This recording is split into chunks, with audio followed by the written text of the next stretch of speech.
feel like everybody draws on a different fantasy world for how they feel orcs should exist and, be a part of your world. So if you think orcs, they're in D&D, they're in World of Warcraft, they're in Lord of the Rings, pretty much any high fantasy novel that you can think of that you read as a child, a teen, or an adult, these guys exist. So what I kind of want to know from you guys is which fantasy genre or fantasy series or any inspiration do you tend to draw on when you're thinking about your orcs and how you want to use them? Do you use strictly just the D&D 5th edition books, or do you usually pull from other places? I'm kind of interested, so let me know. Okay, so, to answer the question, Lord of the Rings, obviously, is where I started, but Adam, you know my family. You know I come from a family of people who love history and love... World of Warcraft is where you're going with this. No, I'm not going World of Warcraft. I'm talking real world history, real world cultures. My mom is an anthropologist, which is a study of people and people groups. Also anatomy. And also anatomy. So when I think of orcs, I tend to collect a bunch of world groups together. And I go Mongolian nomadism mixed with southern tribal shamanism with a dash of Viking expansionism to give the feel of a brutal conquesting nomad that also have their own code of tribal ethics and spirituality. And that's where I go for my orcs. I just go to the 5e lore, man. They're so fucking rich. I mean, yes. And the lore reinforces, nothing of the stock 5e lore was surprising or out of tone for how I run my orcs. No, and I look to 5e for inspiration because I didn't like what 4th edition was doing. And 3.5 just kind of had it spread out all over everywhere, depending on which setting you were in, and it got a little convoluted. But no, I like the Forgotten Realms orcs. They just make sense to me. Yeah. It's a Mimic, the Roundtable Dungeons & Dragons discussion podcast, where you never know what you're going to get. Welcome to another episode in our conversation on mob mentalities, where we look at some of the bellowing humanoids out there that can make up the enemy armies in Dungeons & Dragons. I'm Dan, and with me today is Adam, and this episode is called Orc Hordes, Tusk-ed Raiders. It's a Star Wars pun. You see what it is? Yeah, I did. Yeah, very Tusk-ed Raiders. Yeah. Tusk-ed, because they got tusks. That's what I did. Anyway, so for those of you who are still listening to this I'm not giving you the satisfaction. No. I just wanted to let everybody know that we, like we mentioned in the last episode, we're going to be operating under some COVID restrictions right now. So everybody else that's normally involved with the podcast, Dave, Megan, Brad, Terry, as well as others that operate behind the scenes, have all pleasantly fucked off to other places away from what we're going to call the guild house. Yeah. Right? It's not a studio, it's a guild house. So Dan and I are together because we have to stay in each other's bubbles for a litany of reasons. Ladies. Daniel. Mwah. But we have got everybody else out in the world doing their own research, and they're going to be piping in with little segments as we move forward. This is a new format we're going to go with for the next little while, and then hopefully we'll be able to get them back into the studio here, into the guild house at some point. I don't know. It's kind of nice it just being you and me. Yeah, I just wish you would wear pants. Well, at least we don't have to worry about Dave's smell. Yeah, or that look Terry keeps giving me that makes me pucker in all the wrong ways. Or the one that Brad keeps on giving you that makes you pucker in all the right ways. He's so pretty. He's soft like a woman. Anyway, we've reached out to our army of friends and allies to help us break down what an Orc Horde looks like in 5th edition. So, after that awkwardness aside, we're going to jump into some basics. All right, Adam. We are starting our mob mentalities here, covering my favorite. I think you did this to pander to me a little bit when you were kind of coming up with the schedule. Well, when you say mob, when you say horde, you think of orcs, right? When it comes to fantasy, and I guess that's a Tolkien thing. Yeah. Right? Like you think orcs first. So even when we were doing mobs last time round in the podcast, way back when we were infants in podcasting, we started off with Orcs and Goblins as the first two, right? Yeah. Like these are the ones that people are the most interested in because, frankly, there's a shit ton of them. Yep, and they cover a wide gamut of uses. They're actually quite in depth with the lore with them as well. And before we really get going, that's what we want to cover. And the information we're grabbing today can be found in the Monster Manual or Volos. There is going to be information from other books in later episodes, but for this episode, we're focusing in on those 2 books pretty much. Yes. Okay? So, I did some prep, Adam, because I don't believe you. I didn't want to just spout out of my ass like I usually do. I wanted to give some good, concise information here, so I did some heavy prep, and I gotta say, man, like, I was not expecting orcs to be as rich as they are. In 5th edition, there are so many different kinds, and their pantheon fucking matters. Yeah. Right? So, Anyways, let's get into it. So, orcs are your base savage. They're nomadic raiders of baseline Dungeons and Dragons. Physically, they're large, muscular. Skin tone goes from like gray to green. They're not really green in 5th but ed. it's more on the gray side. Yeah. But they still have those large sloped brows, those beady sharp eyes, the piggish nose, and stooped postures. They've also, notably, as you said in the intro, have tusks. Yes. Yeah. But with all this, you could get this kind of feel of that traditional pigman or pigman flavor with orcs, being the not so racially sensitive outlook on these savage peoples. Well, look, when you're talking about these monstrous hordes, these monstrous peoples, I don't mind generalizing these. I hesitate to call them races, although they are technically, because they can interbreed, right? And man, are they prolific. Oh, yeah. Orcs can breed. And often do. Yep. Often. But I don't mind going by the broad strokes here, especially because we're going to talk about orcs specifically in the Forgotten Realms. They're very different in Eberron and Dark Sun, and they're pretty similar in Greyhawk, with the exception of the gods, right? But even the gods are fairly similar as well. Gruumsh, however you want to pronounce it, is going to go back and forth in this episode, but is standard, right? Yeah. But the others got expanded for 5th ed, right? Yeah. Well, the Pantheon really got filled out with a lot of the other lore, but really the Pantheon's a good way to start. And what we have here is that the origin of the Orcish people is from the legends of their central and their greatest deity, that is of Gruumsh One-Eye. Gruumsh tried to claim both the forest and the mountains for his people, but finding that they were already taken by the elves and dwarves, Gruumsh entered into a rage and decided to lay waste to those lands out of jealousy, and he used his people as his instruments. So that kind of gives the idea It's like Terra using people as instruments. Yeah, but kind of different. Okay. Just Terry, he does it with one-eyed monsters too, right? And same amount of leather and chains. God, keep going, please. This hatred of elves specifically is also inflamed by the story of the history of the elf deity Corellon Larethian, who is said to have shot out Gruumsh's eye, which is why you get the name Gruumsh One-Eye. Gruumsh now commands his people to slaughter all elves on sight ruthlessly, but any worshippers who join him in his injury are granted an additional boon by the savage god.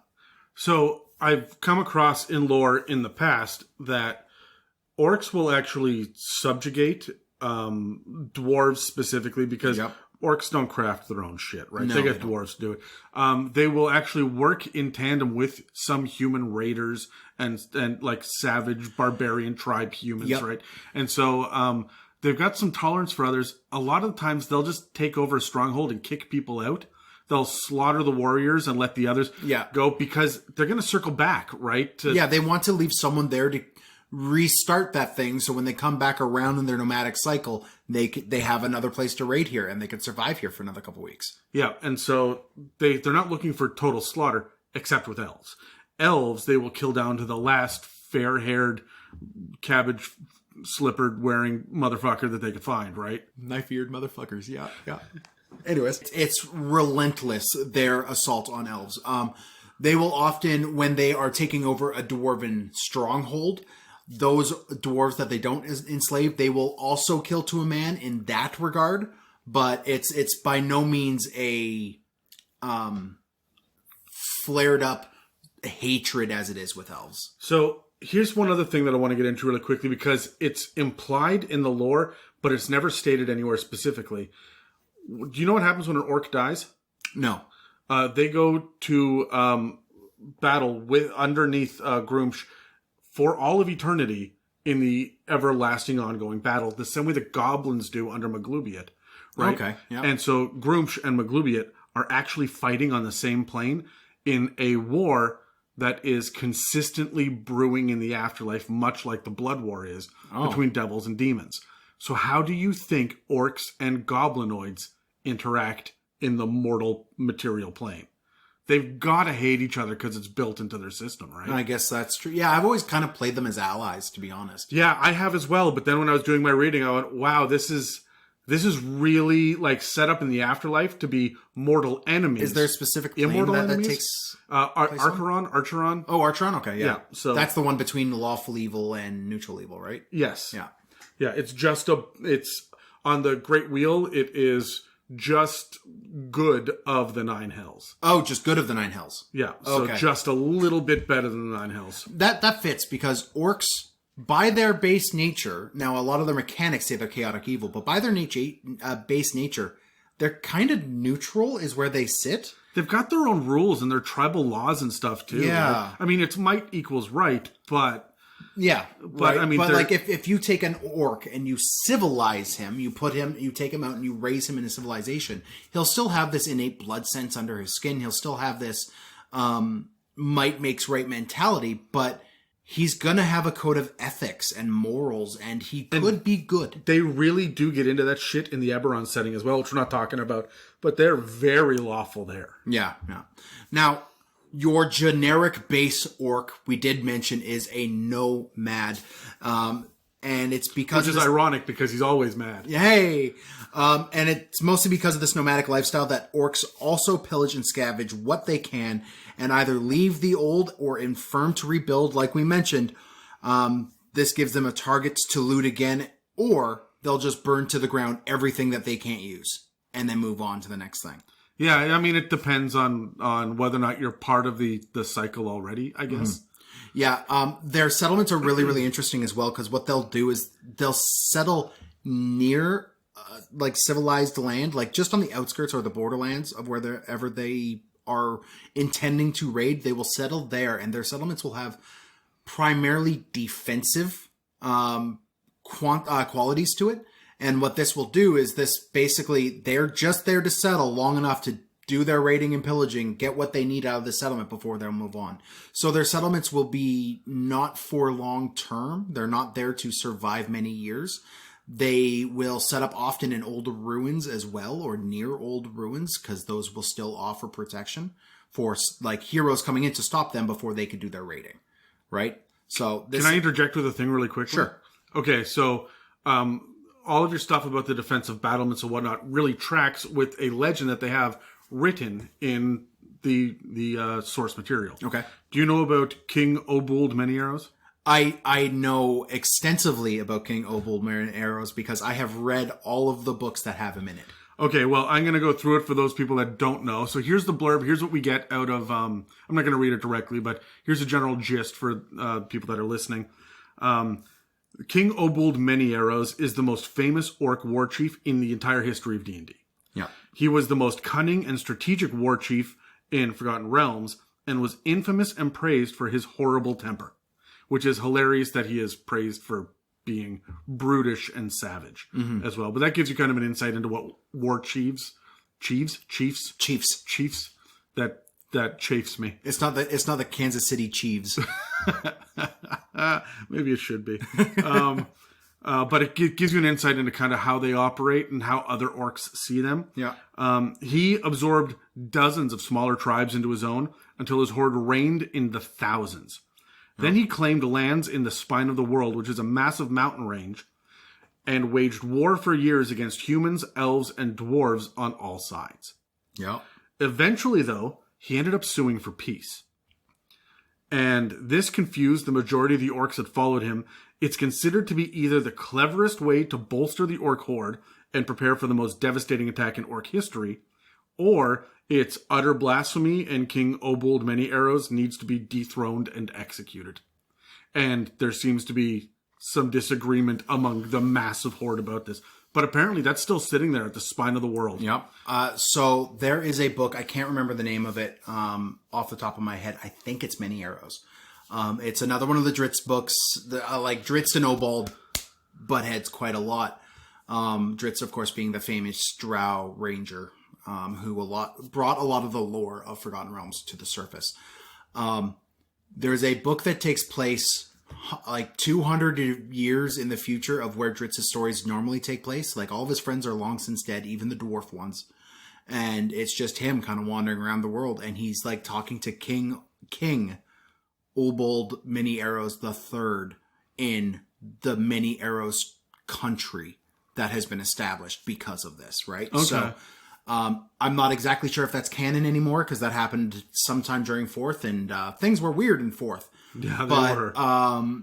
it was very interesting to see, Dritz talking to civilized Orcs. orcs. Yeah, that's weird. Right? Anyway, I thought that was a really cool piece of lore that is part of 5th edition. Mm-hmm. The fact that there is this massive 1,000-strong horde that is sitting in the mountains, kind of waiting with like really poorly brokered peace that nobody truly understands. The thing that I love about this is it's in the spine of the world.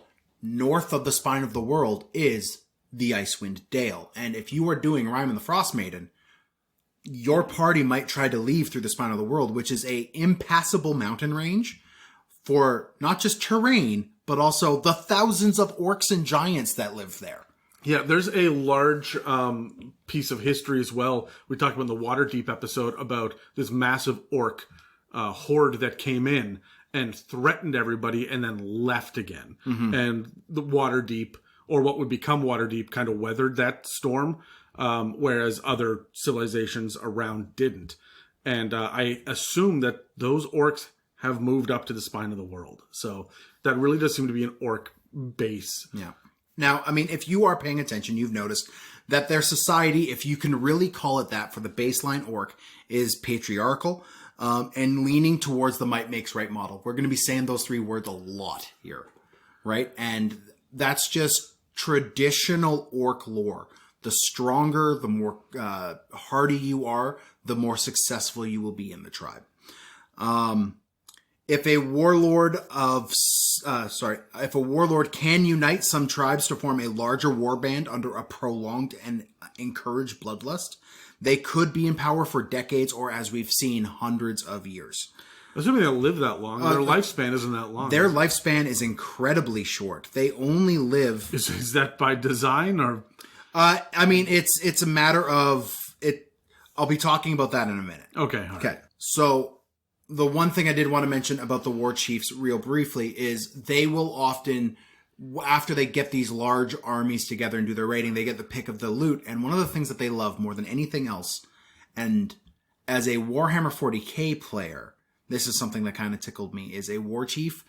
It's like prime piece of loot that it gets is its overpriced minis. No, war wagon. War wagon. Now, its war wagon is often a wagon that has a bunch of like metal and like armaments and spears just like attached to this thing. It is that interesting cross section between transport, throne, and siege weapon. Often a war wagon will protect troops from arrows raining in from elven strongholds, while also functioning as a battering ram to knock in that dwarf bastion's door, right? However, if a chieftain loses its war wagon, the aspects of spirituality and orc culture start to bleed through, as they see this as a sign and an omen that that chieftain has lost favor with the gods and his downfall is short or soon to come. Huh. Yeah. On an important note, the orc might makes right mindset goes beyond just their society build. They often bring in other races to the warband if they prove strong and hardy enough to endure it. It is common to see ogres, trolls, orcs, hill giants, wereboars, werebears, ettins, and half-orcs all fill out the ranks of a warband, where other brutal versions of giants can even unite tribes together to serve under them. On the flip side of that, they bear no sympathy for weaknesses.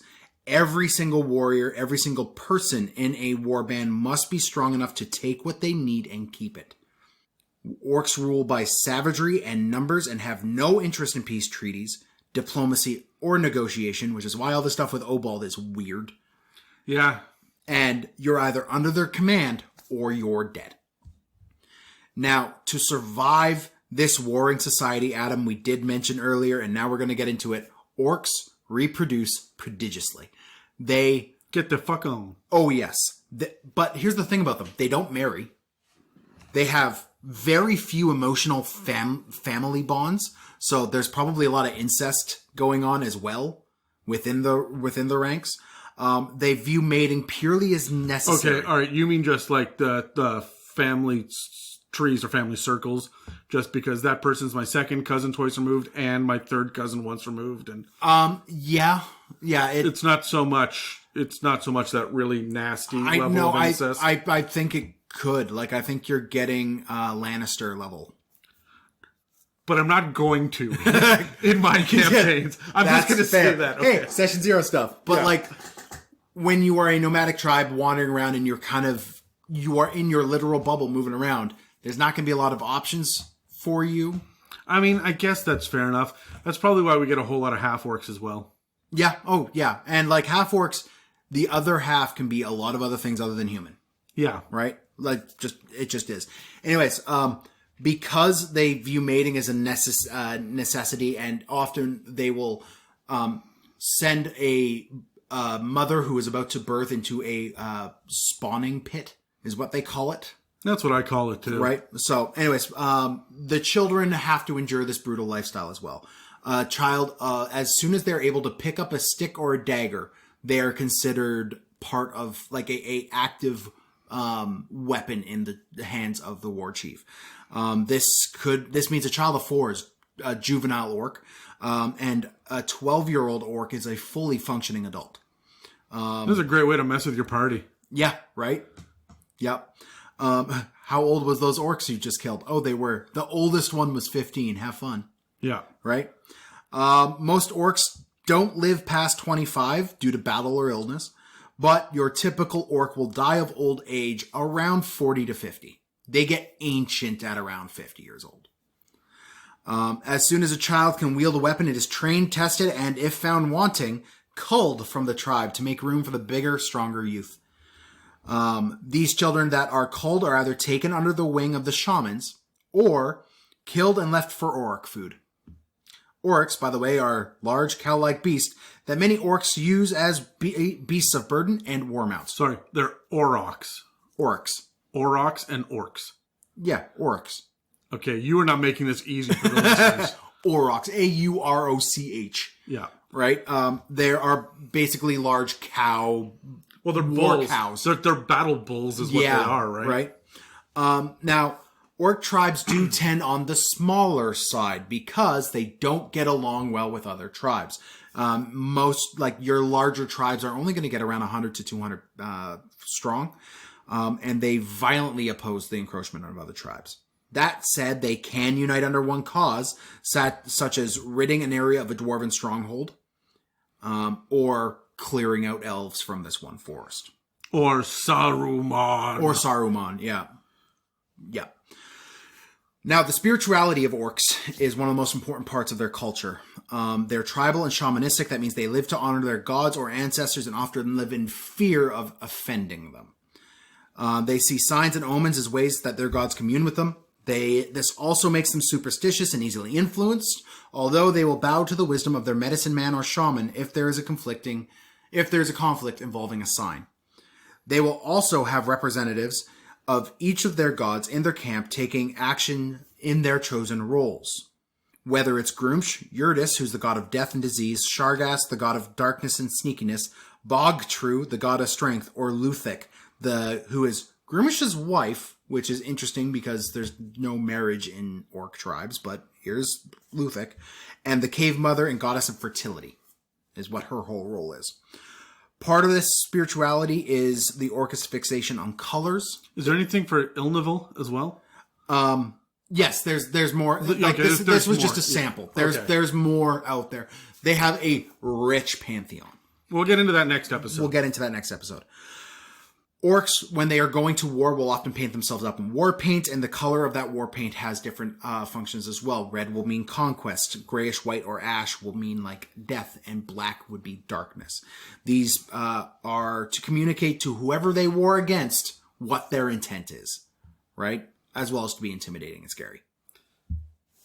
What's the difference between like death, conquest? Like, where does darkness come into it? Darkness is often on their stealth or their sneak. These are the guys who worship Shargas, who's the god of sneakiness and darkness. Yeah. They'll paint themselves in that for more covert missions. Sure. But like red is what you're seeing the whole army painted as it's charging across the land. Yeah. Right? I recognize that. Whereas white is... Death would be, we're killing those elves, and they all got to die. This isn't about taking stuff. This is about murder.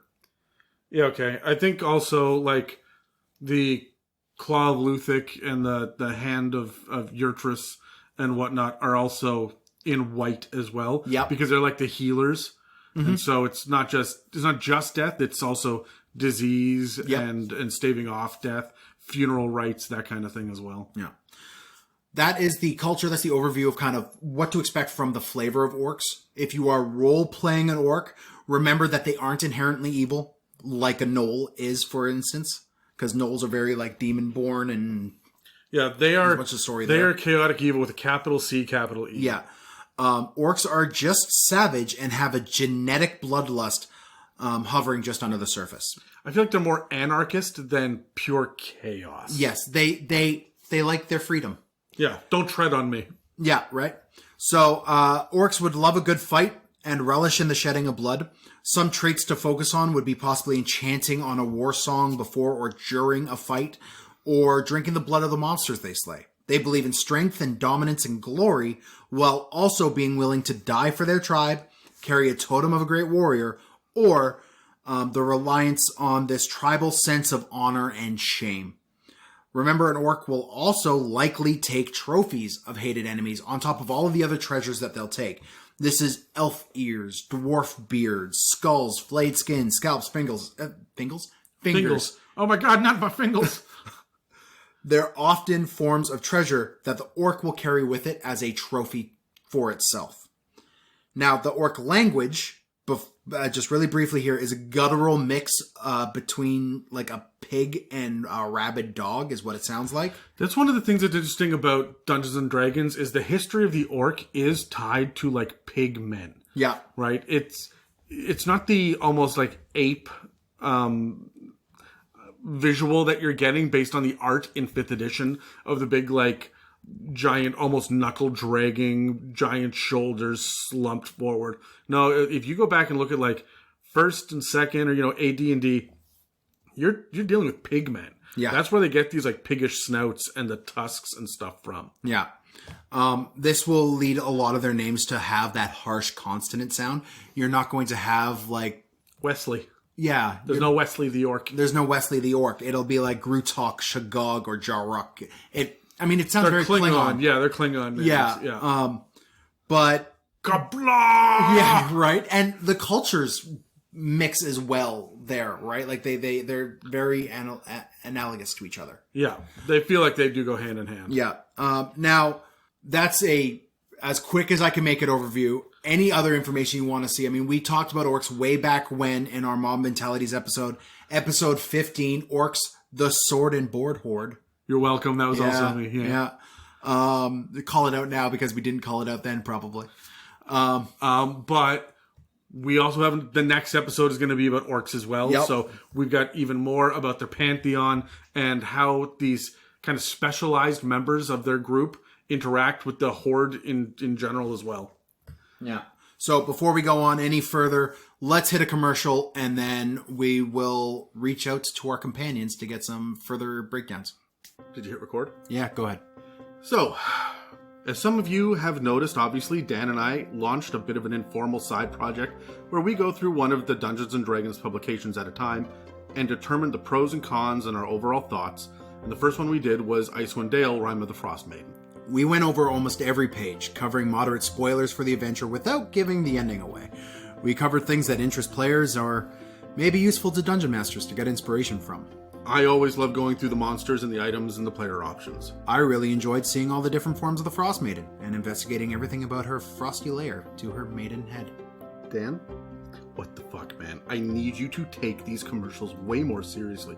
I show up every time with the utmost professional attitude. Ah! What? You? Professional? Yes. Professional what? Dick? At least I'm not an amateur dick. I don't... What? What? What?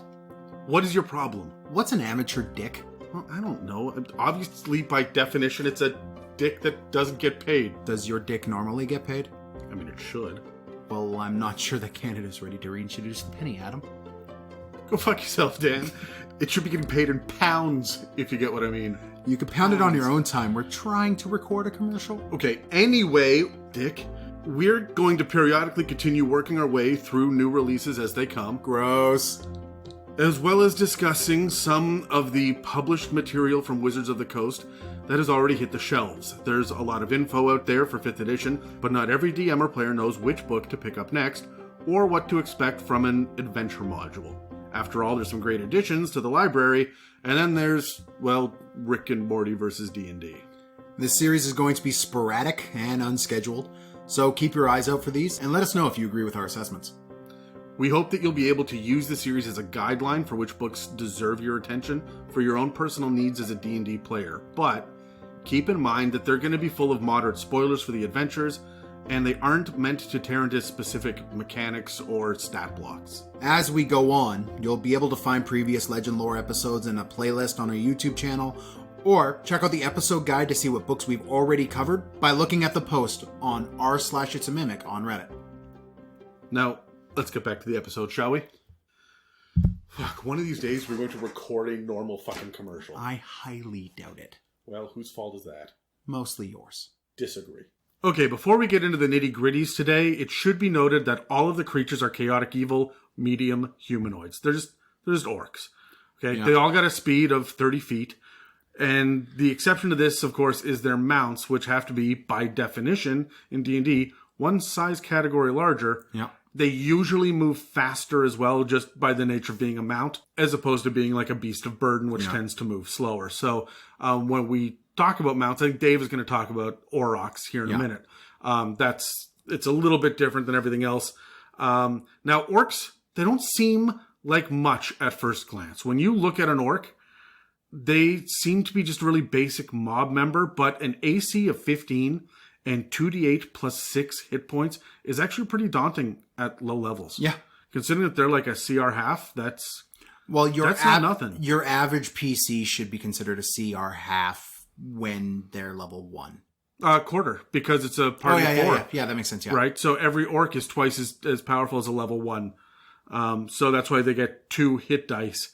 And a decent AC for that low level, right? They're a threat. They really are. So let's reach out to Dave, who's currently exploring parts of Eberron, and see what else he might know about your standard orcs and their mounts. Hey, Adam, Dan, Dave here, all right?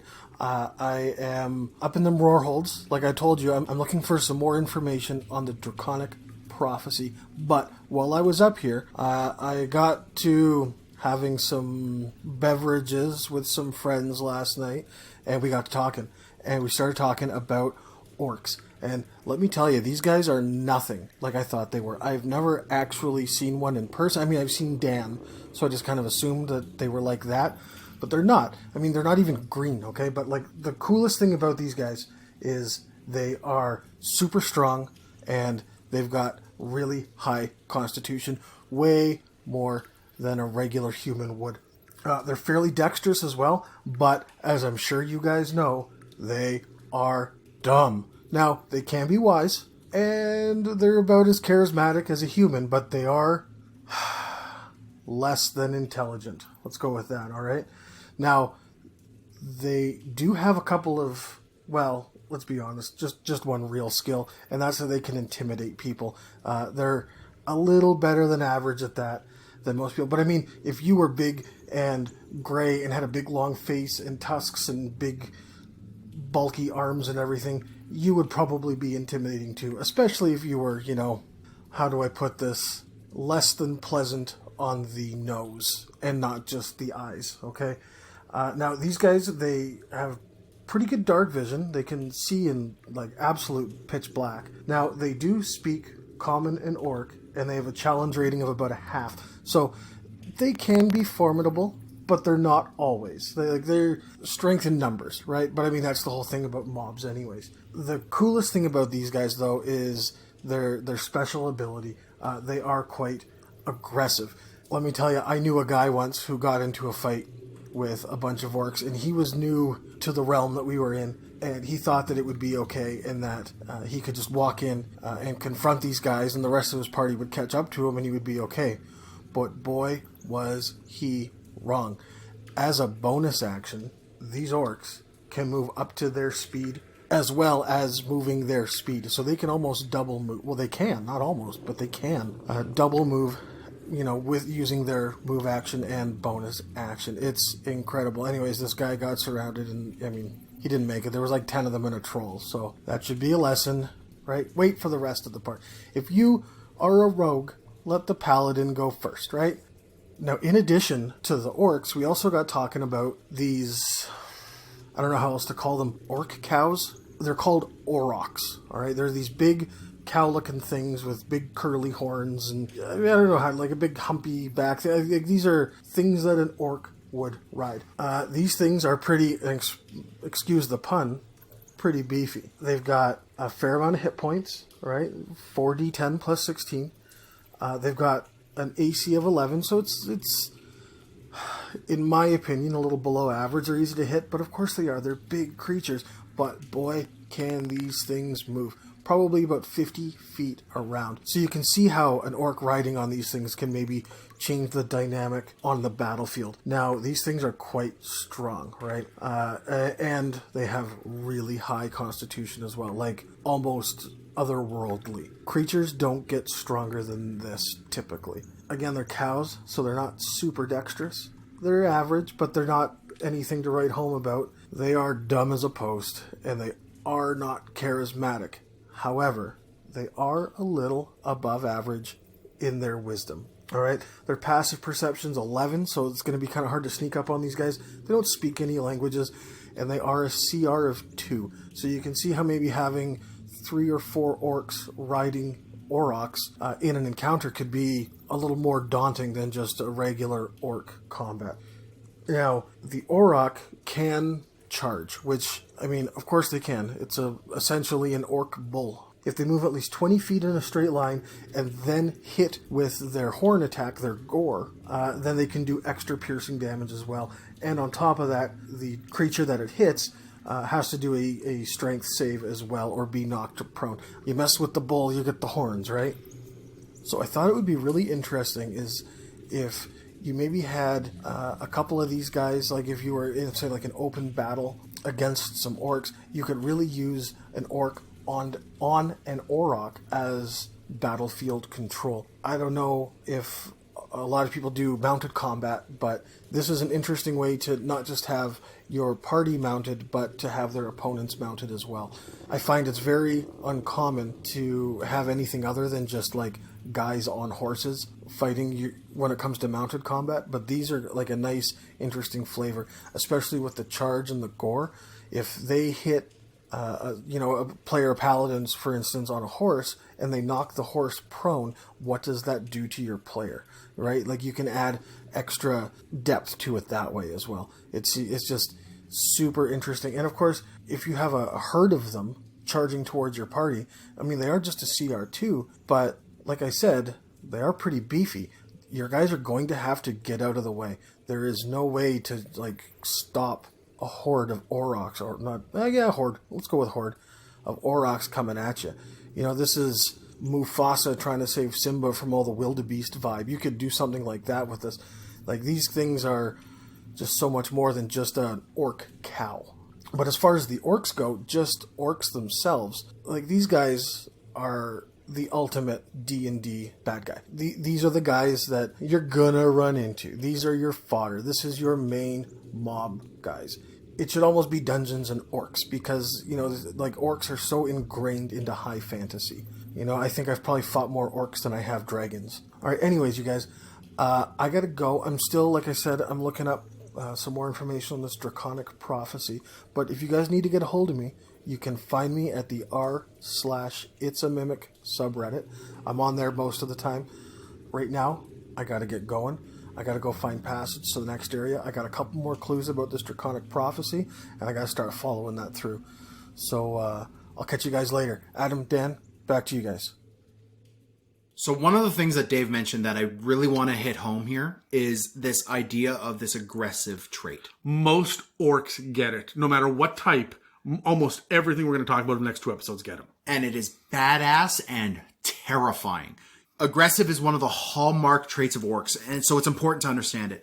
It essentially breaks down to the fact that you can dash as a bonus action toward any hostile creature that you see. Yeah, but it gets scarier than that when you deal with Aurochs as well, because remember, for mounted combat, it takes half your movement to mount or dismount a trained animal, which means that with an aggressive feature, the orc that's standing beside an Auroch can mount it, charge 50 feet, then dismount using all of the orc's movement, and then use their bonus action to charge 30 feet with the aggressive feature. They can go right at an enemy, which means they can go 80 feet, assuming the Auroch doesn't dash. Jeez. Aurochs, like most beasts, are unaligned, right? Which means... that makes sense. Yeah. They're going to be, I guess, cowed by the orcs. Really milked it for that one. But that means, it was utterly horrible. You should just grab it by the horns and go. We're going to stop now. Okay. Okay. Fuck. That means that it would be actually really fun mounts for any party who's bored of standard horses. Okay. Now, the riding horse goes 50 feet around, I believe. Yes, yeah. So Aurochs do as well. Sure. That's a fast cow. These are not cows. Battle cows may sound silly at first, but these are woolly, rampaging bulls with giant humps between their shoulder blades. So, anyway, my point is that DMs should make sure that you paint them in the right light the first time they're introduced, so that they're not, this silly kind of wacky idea. These are actually terrifying beasts. Yeah. And they're on the big side of large. They're not like a horse. They're going to dwarf a horse. Well, think about it this way. Like, an orc is going to stand probably 7 to 8 feet tall. They're not quite that. They're about 7. Yeah, right? Yeah. And you want that thing to look good on a mount, right? And be comfortable on a mount and be as intimidating on a mount. You got that guy sitting on a normal riding horse, it's gonna look off. It's gonna look like Dan riding a fucking Labrador. Yeah, right? Have you ever seen the mountain ride a horse in Game of Thrones? It looks a little weird. It looks a little weird. Put him on a cow. I mean, it's looking a little weird, but in a far more scary way. So, let's jump over to a new voice on the podcast, who is our good friend Tyler, who's responsible for a large chunk of the music in our Call of Cthulhu series. He's a gem. He really is. Yeah. He's a workhorse, too. He's got a lot of D&D experience and is DMing multiple RPGs throughout his week, not just D&D. But right now, I think he's on the run in Exandria. Oh, what'd he do now? Well, I was hoping he'd have some insights into who leads an orc horde. I know that they're generally led by the biggest, smartest orc who commands the most fear and respect. After all, like we said, it's might makes right in orc life. So let's cut over to Tyler for a minute. Hey guys, this is Tyler from the Wastes of Xorhas. The amount of things out here and the stories that can be found are endless. My goodness. But I hear today you're talking about orcs. Well, just last night I found myself in the company of an orc tribe. Now, while being held prisoner, staying at my accommodations, I had the pleasantry of talking to the Warchief. And I may have persuaded and charmed him into getting to know him better, to let me free and to him to tell me all about him and what it means to be a war chief. And he certainly told me more than I bargained for, and some things I didn't really want to find out, and I'm not going to get that image out of my head. Let me tell you a bit of information about him for any adventurer that might be thinking that these guys are just a pushover. Well, I can tell you, they certainly are not. If I had to put a challenge to them, to a challenge rating, it would be a 4. And guys, these guys are a pile of sinew and muscle because of the crazy amount of strength that they have. And not to mention their constitution as well, which is almost just as high. And that makes perfect sense, because to be the Orc Warchief, you have to be the strongest. On top of that, they also have a way of getting what they want, and getting people to tell them things. And I can tell you right now, because of their high charisma, they can do this. And it's not necessarily because of good looks. Now, their dexterity and wisdom are the same as any other orc, and their intelligence is pretty average compared to a human. These guys are smarter than you think. Remember, orcs are usually dimwits. This guy, this warchief, is not. They can actually think like a human. And they can plan and strategize. Think of what he could do. This is why he is the warchief. Now let's say you think, oh, I can take him on. I'm pretty strong. I can get him, no problem. Great, if you want to try, great. He has 11 d8 plus 44 HP. And that's if you can get through his chainmail that he wears, which gives him an AC of 16. Well, you want to try and talk him down a little bit? By all means, but he has an intimidation of plus 5. I was intimidated just being there. I'm glad that I happened to be friends with him at that moment. Think you can have better luck in the dark? Nope, because they have dark vision. Why? Because they're an orc. Now let's talk about some traits of these guys. Now they can move 30 feet regularly, but if they think for a moment who are hostile towards them, guess what? They get to move an additional 30 feet as a bonus action. At which point, when this orc chief comes up to you, he's gonna give you a good whoomp. And it's gonna be more powerful than you think, because he also has this extra power behind him he calls Gruumsh's Fury. Now he thinks that this is a power given to him from his on high because of his savagery. Now I thought, hey, this is a good story. I think I'm gonna tell this part. This is pretty cool, but it can't be true. Oh, but he showed me it was. Right next to him, he punched an orc in the face, barely touched him, but I could see the pain it caused him. I'm gonna tell you, it's probably an extra 1d8 that this thing caused. Speaking of damage, let's talk about how they attack. Well, guess what? They have a multi-attack. They can attack 2 times.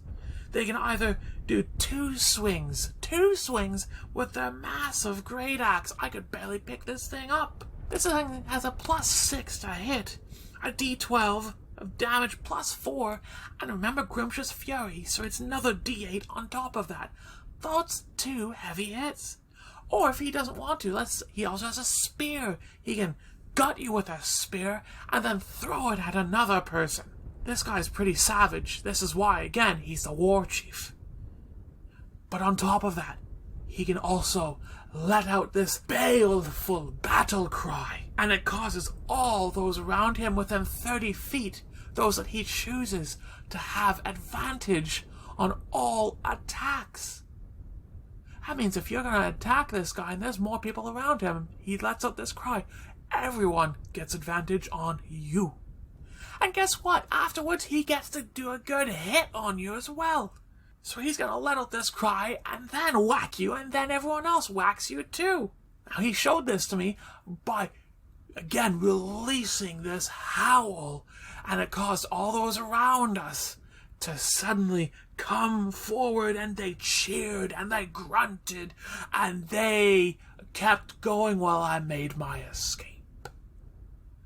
Now, I've been running all night, and I'm a little exhausted, but think about this, guys. Are you ever gonna find an Orc Warchief alone? I don't think so. They're gonna have all sorts of others around him as well.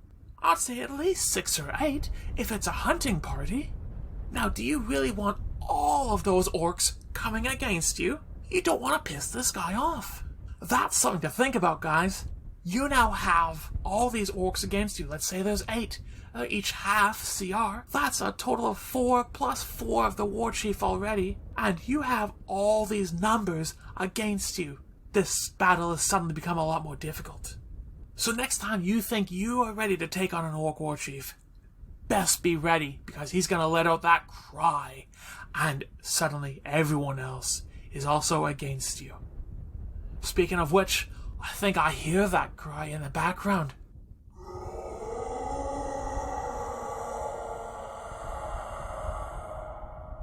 I better get out of here while I still can. I suppose it's time I take my leave then, before he catches up to me. Until next time, guys, I'll see you in the wastes of Xorhas.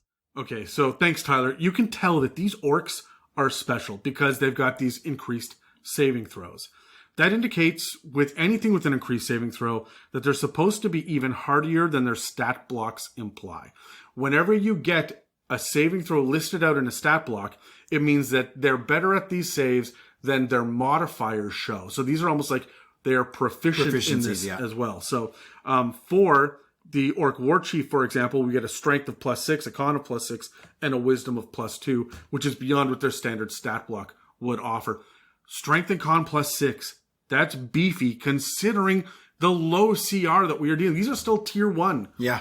Right? Like that's pretty incredible. Yeah, these are definitely not guys you want to stand and bang with, really. I'll take your word for it, Dan. Anyways, of course, the basic orc is also going to speak. They're not the dumbest. I mean, they're not the smartest creatures, but they're not the dumbest. A orc will speak common and orc, and so the warchief will do as well. But their battle cry, this battle cry mechanic, isn't going to be as awe-inspiring as you think. For one, they can only do it once a day. Yeah. And for two, it only lasts until their next turn. So use it well, use it at a good spot, but it's not as game-breaking as you would think. No, and honestly, this really does feel like a lot of these secondary creatures beyond your basic orc feel like they stand at the back of the party to get this one big signature move in and then run forward. You're going to get that a lot with mobs. Yeah. Right? So when you deal with your warchief and specifically the battle cry, because it's a one-off. Do it early, then get in the fight. Yeah, and position yourself appropriately. DMs know what you're dealing with here. So you want to really maximize on that. Now, I know everyone's heard two voices and they're all clamoring for Terry. Oh, Uncle Terry. Uncle Terry, who's, I think, in Greyhawk right now, getting up to some shit. So he's in Istvan. I don't know what you just said. Oh, Istvan is the city you go to when you want to get into some shit in Greyhawk. No, I think that he's in the Green Dragon Inn. Oh, that's just as good. Yeah, he is getting his drink on in there, and I know that he's looking into something a little bit deeper because you'll notice that the Warchief was good for the might makes right mentality, but not great for the inspirational mentality. Yeah. Right? Not these guys, they don't line up with what King Obold, showed us, right? About the ability to run these massive groups of people. So, who are the charismatic ones there? Who's able to lead groups? Who's able to inspire? And who's going to be the advisors for the war chiefs? Terry has the answer.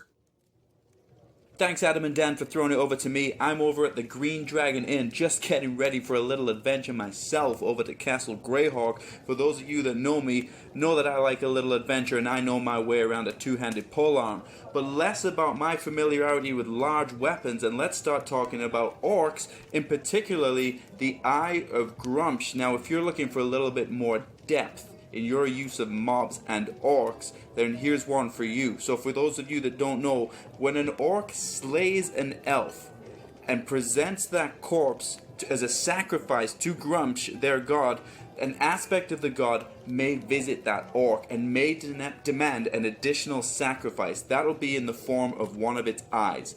And for sacrificing half of its mortal vision, that orc can then have additional gifts bestowed upon it. Okay, that'll be additional spell casting, and also the ability now, the respect that allows them to lead and command the typically very chaotic and unorganized savagery of the orcs. Okay, this is huge because now these are your essentially what I like to think of them as the battle masters of the orcs, which is why this character type becomes so appealing to me, because yes, I like to think enemies, but my mind also starts racing of how can I put this in for the PCs, how can I take some sort of lore and put it into the game for the player characters. But let's start to take a look at stats for the Eye of Gruumsh and what it means to be an Eye of Gruumsh. So you're going to see a fairly strong armor class, 16 due to their ring mail, and typically they would be carrying a shield. Of course that's optional, but by the law, by the books, that's how it's supposed to be. Hit points are going to be 6d8 plus 18 with a standard speed. As far as stats go, two highest are going to be strength and con. No surprises there, and they're fairly strong. For the middle of the road stats, we're looking at dexterity, wisdom, and charisma. All three of those will be higher than your average human, but definitely middle for the Eye of Gruumsh. Lowest one, shocker again, is going to be intelligence, only a little bit lower than what you would expect from an average human. I guess 9, so the modifier is -1. For skills, we're looking at intimidation and religion, of course. Senses, dark vision, passive perception is going to be at 11, I believe. Languages are going to be common and orc.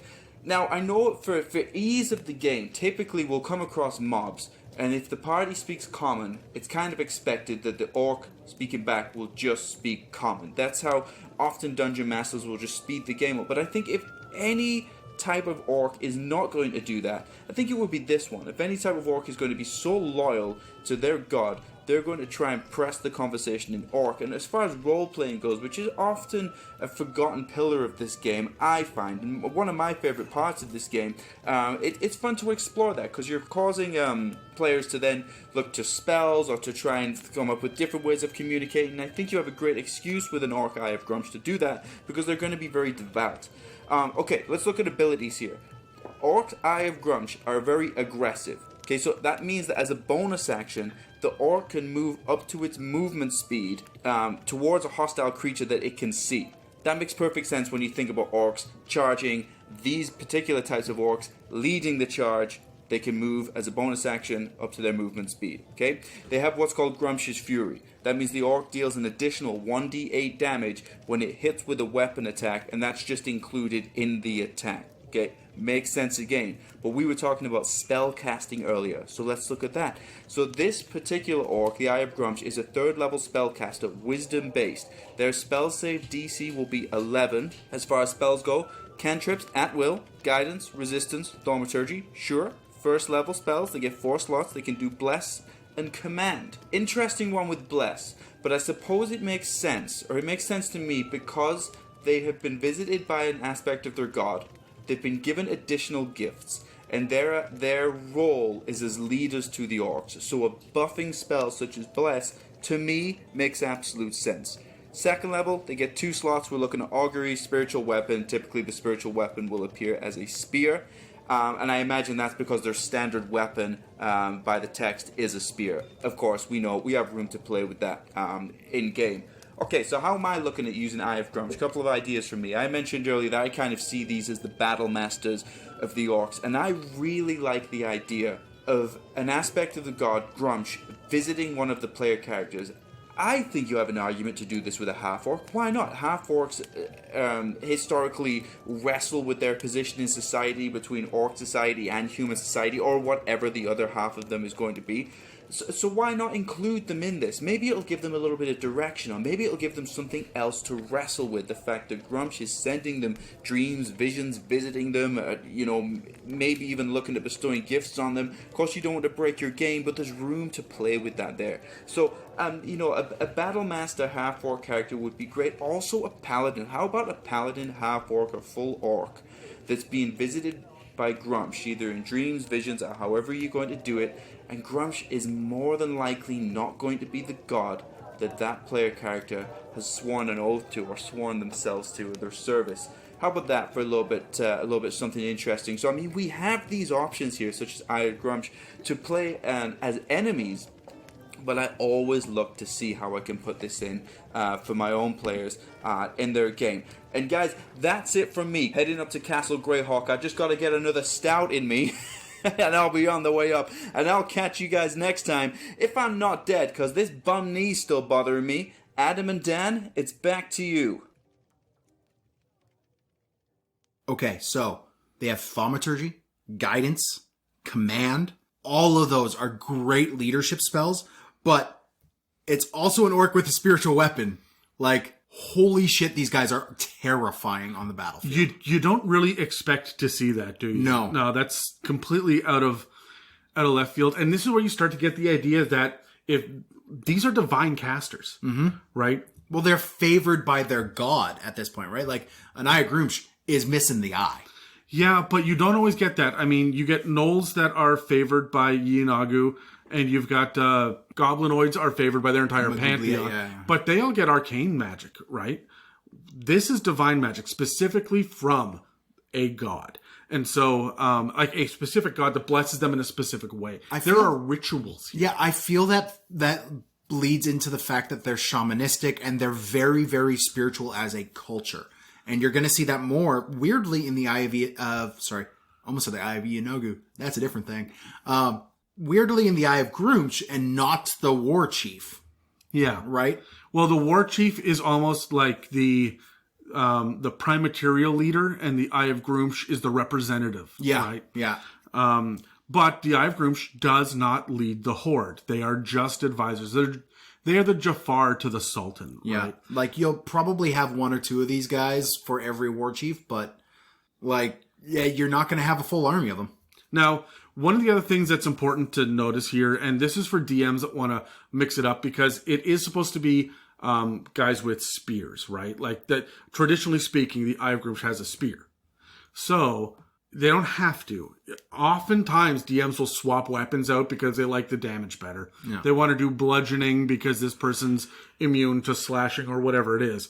But there's a trait that the Eye of Gruumsh has, Gruumsh's Fury, that it says it adds 1d8 damage when it hits with the weapon, but that's already included in the spear attack that's listed in the stat block.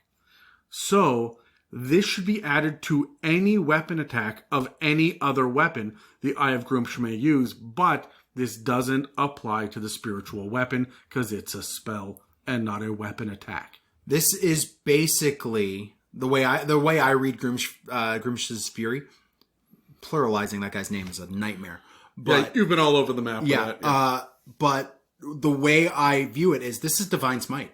This functions the same as, like, if you got a war cleric or you got a paladin of high enough level, they just instinctually add that d8 every single attack. That's the same thing here. It's just on the CR2 creature is going to thump you. It's nuts that they get this. Okay, so we've looked at orcs, and we've looked at their mounts, their tribal leaders, and the leaders' advisors / hype men, I guess. What? Yeah, but... Give it up for... Can I get a whoop for Grunge? But...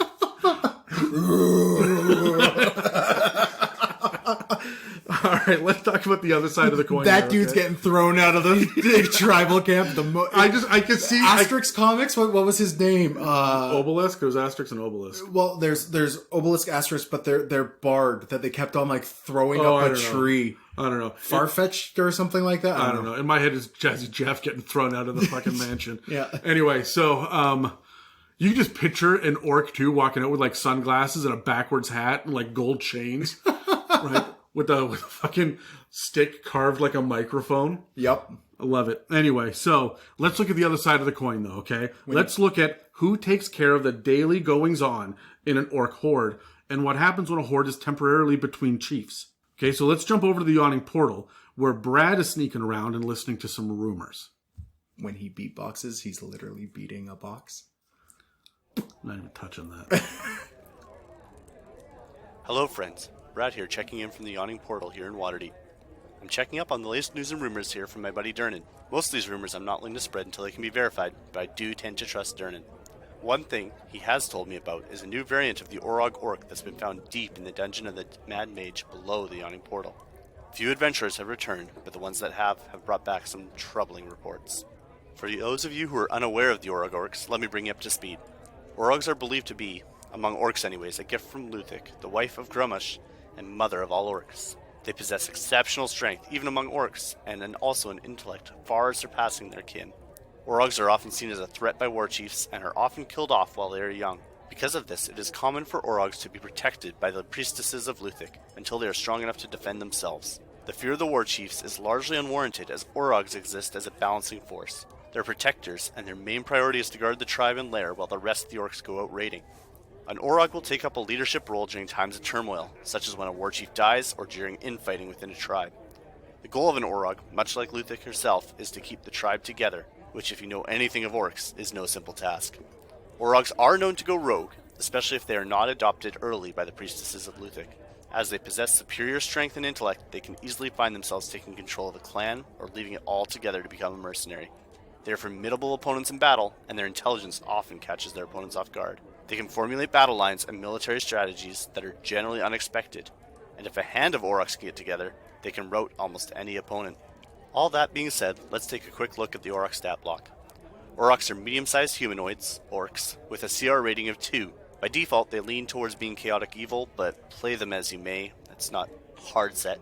Aurochs are often in plate mail, giving them an AC of 18, making them a really tough target to hit. They have fairly strong strength and constitution scores, surpassing almost all other orcs. They have dexterity and charisma scores higher than your average human, with their lowest stat being wisdom, which is actually on par with your average human. The most interesting stat for Aurochs, though, is their intelligence, which is higher than your average human, which puts them miles ahead of your average orc. They are skilled in intimidation and survival, and like all other orcs, they have dark vision. They speak Common and Orc. As a special ability, Aurochs are aggressive, which allows them to move as a bonus action as long as it is towards a hostile creature. This effectively gives them a double move. They are fast with a base speed of 30. They carry a great axe, which they can attack with twice per action thanks to a multi-attack, or they can make a single javelin attack. Make note here that their multi-attack only applies to great axe attacks. If you choose to attack with any other weapon, single attack. Aurochs are an awesome option to use in your campaigns. Personally, I would use them as either defenders of an orc lair, who are available for conversation should your party choose to go that way, or you could use them as a wandering mercenary NPC. Don't even be afraid to use maybe 3 or 4 of these guys in an adventuring party of their own, maybe as an opponent to your player party, or just a balance of power to keep the party in check. I mentioned earlier that Durnan has heard rumors of some Aurochs deep in the Mad Mage's dungeon. The adventurers who have returned have reported seeing what they're calling space Aurochs. They are Aurochs for all intents and purposes, but they seem to have taken to wearing helmets resembling mind flayer heads, with glass eye holes and tentacle-like breathing tubes. Unnerving to be sure. Should you dare to brave the dungeon of the Mad Mage, be wary of these creatures. Let me know if you've ever come across an Auroch or two in your adventures. I'd love to hear how you used them as a DM, or how you dealt with them as a player. You can find me on Instagram at CluelessGameMaster, or on the subreddit once in a while. Best of luck, adventurers. Until next time, Godspeed. Back to you in the Guildhouse, Adam and Dan. Okay, I got to agree with Brad on this. Chaotic evil as a default feels wrong for the role they play within the tribe. Yep. They feel like they lean closer to the, I want to say lawful, so they're going to probably land in the neutral side of things. Okay. But the idea that they're going to, in times of chaos in the Horde, they're going to maintain control and order until, it's almost like they're voting a new pope in, right? And so you've got all the cardinals come together. Mm-hmm. That's what the Orog feels like to me, right? That they are stepping up. Also, in the artwork and the flavor text, Aurochs are apparently female. Specifically. Now, I don't think that's necessarily, like, it doesn't say that anywhere. No. Right? But I think that it leans really heavily in that direction, especially with their connection to Luthic, because the Claw of Luthic, which we'll talk about next episode, is also very much, those would have to be female. They're linked to Luthic as well. Yeah. I mean, so, you see Aurochs, they're often the ones managing these spawning pits and stuff as well. So, like, it they feel like a den mother in a lot of ways. Very, very much. Again, they do not have to be. No. He also, I mean, Brad focused heavily on the social aspect of these guys, but he really undersold this. He really undersold how tough the Aurochs are. They're not just weak den mothers. These guys, in comparison to a regular orc who has 2d8 plus 6 hit points, with an average of 15, an Auroch has 5d8 plus 20. It's ridiculous.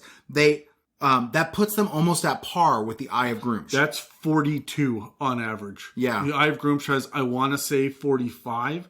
So, but that's like 3 times what a regular orc does. So these guys are beefy. Yeah. And in a might makes right kind of culture, people are going to listen to what an Auroch has to say. I mean, there's still no war chiefs in terms of hardiness, but their armor and stats definitely mean they will last through the first or second round of combat with a tier 1 party. Especially when you get more than one of these at a time. Uh-huh.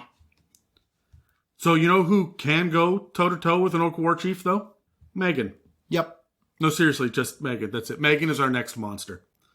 So, the last we heard... I'm not touching it. No? I hear the belch of anger coming up the street right now. The last we heard from Megan, she was digging around beneath Castle Ravenloft in Barovia. She's apparently dug up some details on a demonic aspect that some orc tribes possess. Hey everyone, it's Megan here, spending some time in solitude here in Barovia. Just kidding. I took on a little project to help identify some of the bodies here in the caverns of the Castle of Ravenloft. It's pretty quiet, like eerily really quiet. But anyways, I've been doing some reading here in my spare time, and I came across some neat info about a demon/orc combo. Like, super weird. They're actually called Tanarukk. There are many theories on how these dudes actually came to be. Some say they're from the Hellgate itself, some say they are willed into existence by dark thoughts and experiences, or that they're just like turned evil on their own. Lolos does say that Baphomet himself holds the secret to how these actually came to be, and only reveals these secrets to those actually willing to divulge power to him.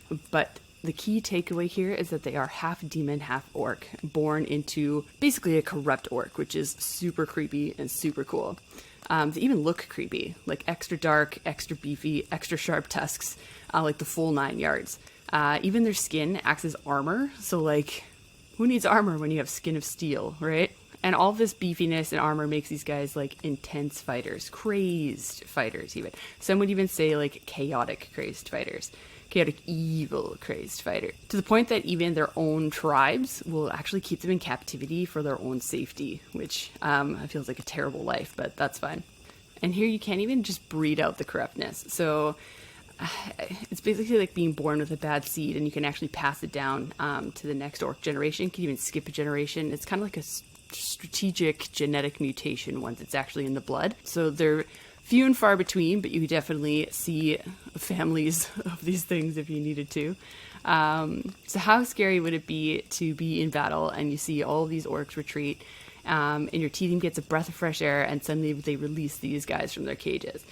Like, even with only a CR rating of 5, it's still very, very frightening. So to get to the specifics about these guys, they are quite resilient. So strength, dex, and con is their strongest ability scores, followed by a low intelligence and charisma, kind of just below average, so not like intensely stupid, shall we say. So, but these guys are definitely built as tanks to take a punch and to actually deliver a punch.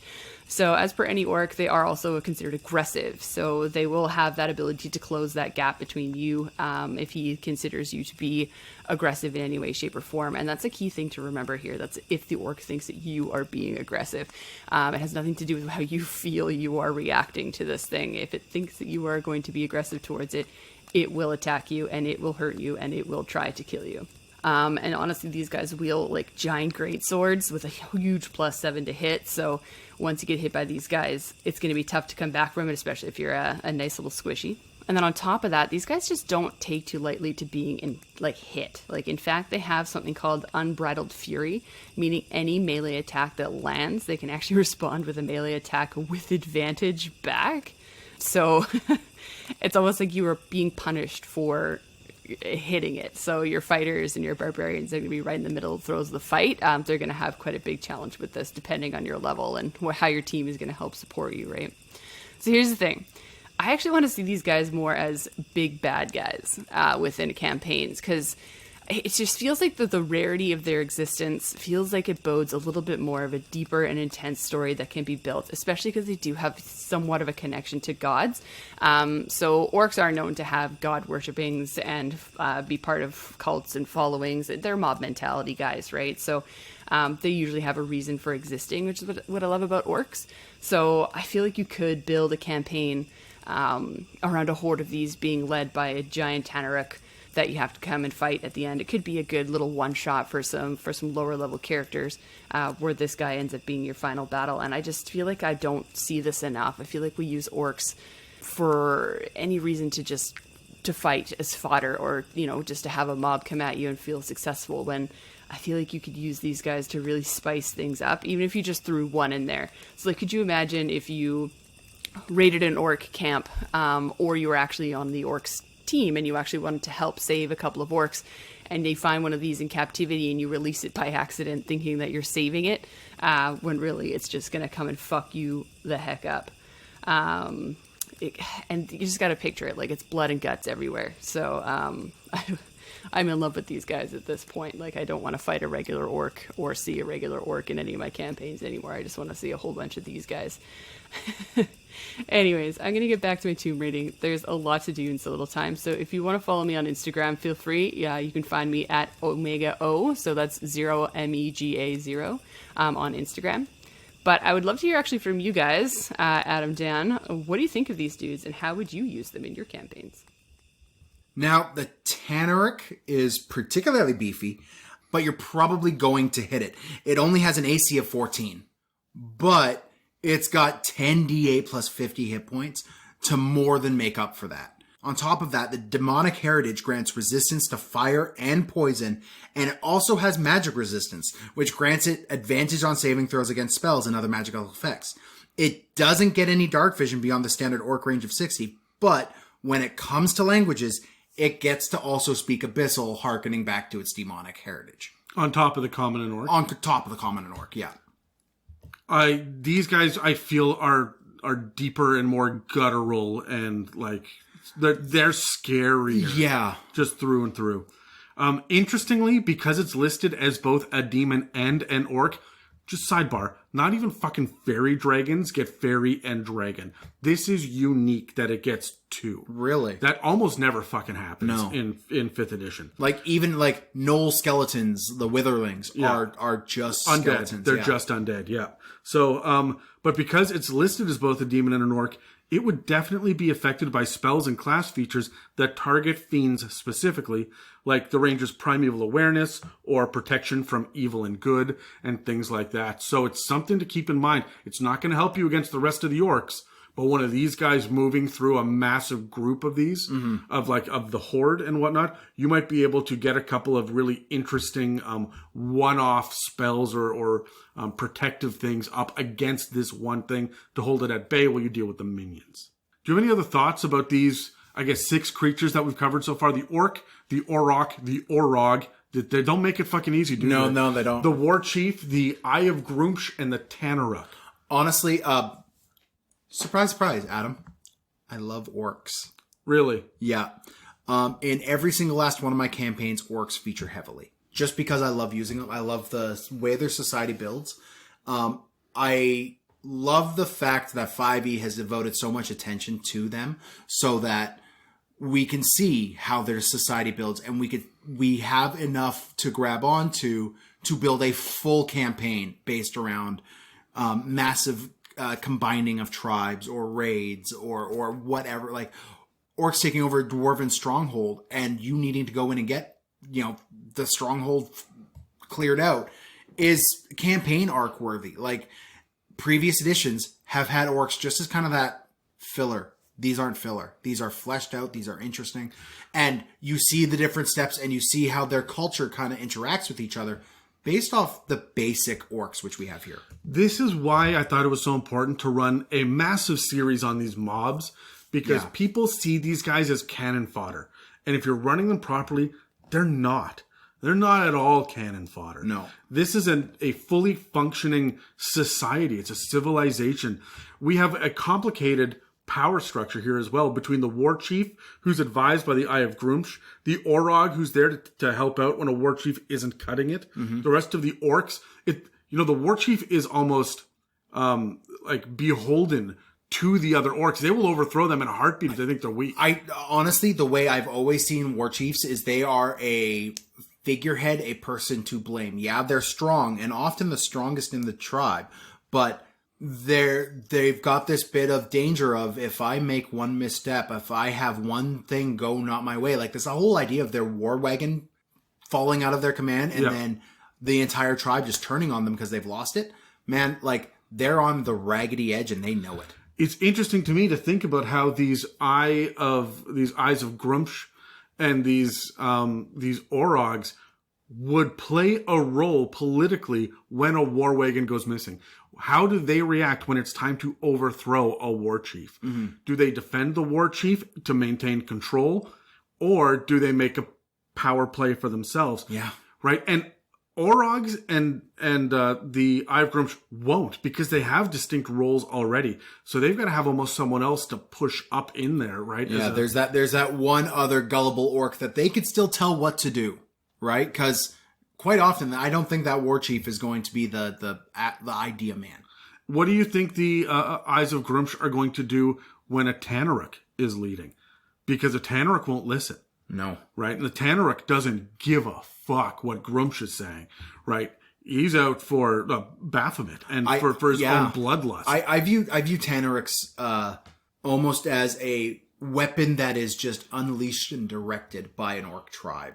It's at the end of Avengers, we're like, yeah, well, we got a Hulk. Yeah. Right? We got a Tanarukk come at us. I have the whole idea of like, they have like 6 orcs with chains based around this thing trying to hold it in at bay. It's like the goblins with the cave troll in Moria. And it is just as likely to turn and eat one of the orcs as it is to attack you.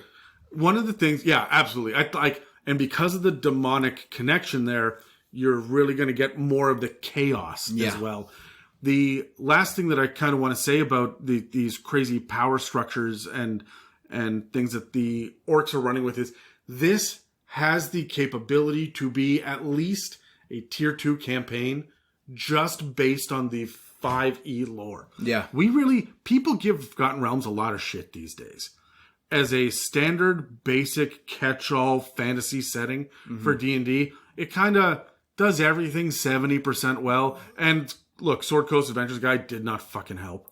I have a feeling that's one of the main reasons why people think that. Like, you dig into the lore that you find in Volos, you dig into the lore that you find just in the pages of the monster manual, and you will see that the Forgotten Realms is built a lot more interesting than people are giving it credit for. Yeah, and it's too bad that we are not getting proper lore books to help people out with this, because we've got a lot of really interesting things going on when it comes to orcs.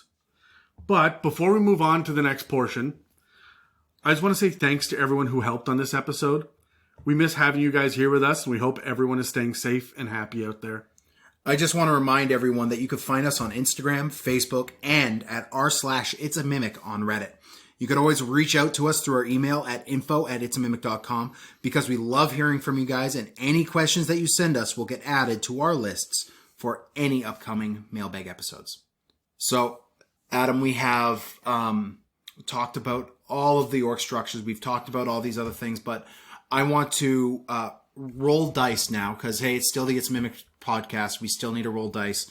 And I want to talk specifically first about the structure of the mob. We now have an idea of what's in your average orc mob, short of these ones that we'll be covering next week. How would you build your orc mob? Let's grab our dice and talk about it. I got a natural 1. And I got a 2. You won with a 2. There we go. Yes, I did. And you lose by 1. Let me see. So are you talking social, or are you talking like mechanical? I'm talking like encounter, combat. Or you just want the horde? I just want the horde. I just want to know, like, if you have a horde on the edges of the society that your party's on, and one ranger comes in and just details what's in that horde, what is he telling the party? There's going to be a war chief. Okay, and the war chief is going to have, I'm going to say 60 orcs, just because I like 60. It's a nice round number, and it doesn't sound round at first, but it's divisible by 1, 2, 3, 4, 5, 6, 10, and 12. So it makes building encounters really easy for separating out. Okay. When it comes to hordes and you're doing the math, and when you're getting waves after waves of small enemies and whatnot, go 60. Go 60. 60 is a nice number to have a multi-session mini arc. Okay. So there's going to be a war chief. The war chief is going to be surrounded by, I'm going to say 4, 1 for every 15 people, of either an Orog or an Eye of Gruumsh. They kind of fill the same advisor role, you'd say? Well, no, I would say that there would be, depending on how much advice that he tolerates or needs, and how much how big the horde is that doesn't combat, right? Yeah. So if there are a number of elderly or sickly, now orcs they wouldn't necessarily hold on to these people for very long. No. But if there are a number of slaves, or they're using them as slave labor, or they're going to just keep them on for simple breeding stock for the next little bit until they hit the next village or whatever it is, they're going to have more Aurochs as opposed to more Eyes of Gruumsh. I would really think about adding a Tanarukk or two even, depending on the size of the party and the level they're on. Yeah. If I've got 6 level 8 party members, 2 Tanarukks, no problem. If it's 4 level 4, no. I'm not doing it. They can barely handle a Warchief by themselves. Yeah. And you can start to see how the action economy and whatnot, we talked about that in episode 100. Yep. The action economy is really working against you when it comes to these mobs. Even a C or a level 6 party is going to go up against 1 Warchief and probably 5 of these standard orcs. Yep. And that's going to be a fight. Yeah, I mean, it's an average fight, but you're going to do it over and over and over again. You do it 3 or 4 times, you need a rest. You need a rest badly. Well, I see the Warchief, when I'm thinking encounters and stuff like that, I see the Warchief being one of the last ones you do. And when I build my encounters, I like to kind of tier them up. So like I'll have 4 low level, just basic orcs, and 2 of them are going to be using bow and arrows, and the other one's going to be javelins, using, or javelins, standard, or whatever. Like we said, interchange weapons with your mobs if you need to. Right? Yeah. But then you're going to have, like, either for a lower level party, 1 Eye of Gruumsh or 1 Orog or. Oh yeah, no, I was just designing the whole horde. Yeah, you're not going to see all of them at once. I meant just for like an encounter. Like I do want that step up. I don't see the Warchief being anything but like the big boss encounter, right?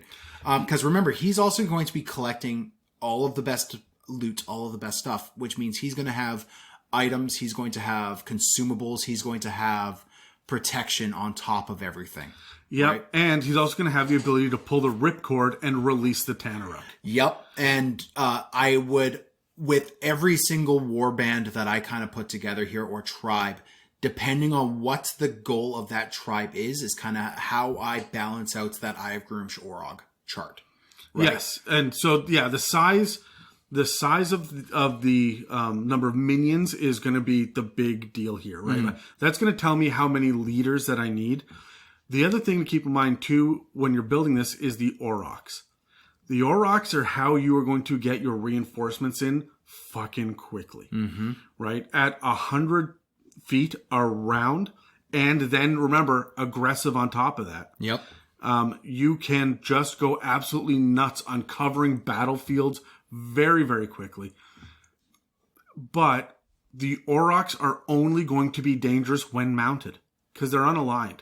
If you don't fuck with an Auroch, it doesn't care, right? It's going to sit there and wait. It'll probably move away from battle slowly, sauntering away where it's safe, or it's going to get all worked up and attack the nearest thing, which might even be an orc. Yeah. Right? So I include them as the additional CR for almost like 1 round until the orc gets off.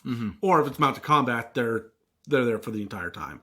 So I wouldn't add a war wagon to anything less than 60.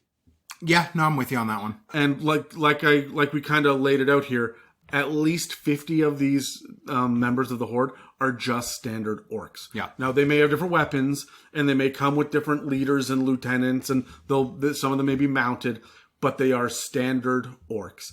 This is why I like the bracketed 2d8 plus, I think, 6. Yeah. Right? As opposed to just going with the standard 14. I will actually roll up different stats. If I'm going to hit you with 50 orcs over and over and over again across multiple encounters for 2 different sessions, 3 different sessions, I'm going to vary the details of them. Well, you would have to, because then you have your party sitting there going, well, we just did 12 damage to that one. We know he's got 2 left. Yeah, exactly. Right? No, motherfucker, you don't know he's got 2 yet left. You just killed that one and he only had 9. That guy's got 16. What are you going to do about it? So I'm going to pre-roll ahead of time a bunch of hit points for these guys.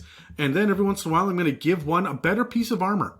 Yeah. So their AC is going to be a little bit higher, right? And I'm going to make them just a little bit louder, enough to show that there's some variety. Yeah, the players are going to know that this guy feels different. He's not really a boss, but he's going to just swing harder. And they will go after that. When you say that guy is an extra 3 inches taller than the others, he bellows loudly and charges. He's not moving faster. He's not hitting harder. He just has plate mail, and he's louder, and he's wearing lifts, right? But I guarantee that everyone that plays a video game is going to target him first. Yep. Right? And then you're going to get that Orog or that Eye of Gruumsh is going to get in there and start really fucking with your players, right? And I mean, we did also mention that there are going to be a lot of other races that could fill out the ranks as well. I really don't feel like I need them, though, because a lot of them are just big, beefier versions of orcs. And we have the Tanarukk, and we have the Orog. Yep. Right? And I was going to mention that is like, a lot of them, if you're looking for filling out the flavor of it, sprinkle in a couple ogres or a troll or two. Like, there's reasons why these would be in the group, but you don't need it. Yeah, I almost don't like to do that so that I can have ogre encounters feel unique and different and not just feel like big, beefy super orcs. This is my 40k bleeding in, and we talked about how goblins and orcs don't really get along based off the lore, but I can't get over the fact that an orc, your standard orc, is going to want something to kick around. Have a couple goblins in that camp. That's what half-orcs are for, man. Yes and no, because half-orcs can also be that big beefy might makes right and pull their weight just as much. They absolutely can, but I think you're right. They would have a footstool jester, right? Yeah. But I think that it would be an elf or a dwarf, or that they've got 3 halflings on one rope that they just tug on the rope and they all start screaming. Just imagine that one shaved dwarf that has to entertain the warchief. Yeah, exactly. And it's not a good shave. Like, it's patchy. It's like Terry on a good day. Is that what Terry calls a beard? Yeah. So we also see some options in the DMG for homebrewing additional mob members and everything else here. This goes into making orc player characters, because we got half orcs. It's also for adding things like commoner, spy, even noble, like the NPC stat and blocks. What to apply to those to bring them in. In order to have it be an orc, which a lot of time doesn't fucking apply, but there are like berserker ones out there, and like there are some that could apply. I don't think you're gonna get bard. Now, orcs, any single time that you're bringing it in, you're supposed to give it a boost of strength +2. You're supposed to drop its intelligence by 2 and give it aggressive. The only other thing I wanted to mention briefly here is there becoming if you're rolling a player character that is a full-blooded orc, the one thing that surprised me there is the stats they get. This idea of the strength increasing by 2, the strength increasing by 2, the constitution increasing by 1, and then the intelligence score being reduced as a player character. You don't see that anywhere, really. I mean, orcs by far aren't a base race as it is, so I mean there's a little bit of weirdness, but the stuff you get for an orc is pretty much all of the same half orc stuff, but you're still losing this intelligence modifier. Do you want to speak in on that at all, Adam? Does that track for you? Yeah, and I know that with Tasha's that just came out, that doesn't apply anymore. Okay, losing the intelligence modifier, but I'm sorry, it totally stacks when it comes to home brewing and whatnot. If we look over at what the player abilities are, like what players get, they get some weird stuff that the regular orc stat block doesn't get. But the decrease in intelligence is something that stacks, that tracks. That's normal and right. Yeah, I mean the big thing that kind of sticks out to me. I mean, an orc player with aggressive. Yeah, okay. You get it. I'm happy with it. You might it's like getting one of the rogue things, right? You can just dash on your bonus action. Sure, you do. Sorry, the one that kind of bothers me is the powerful build.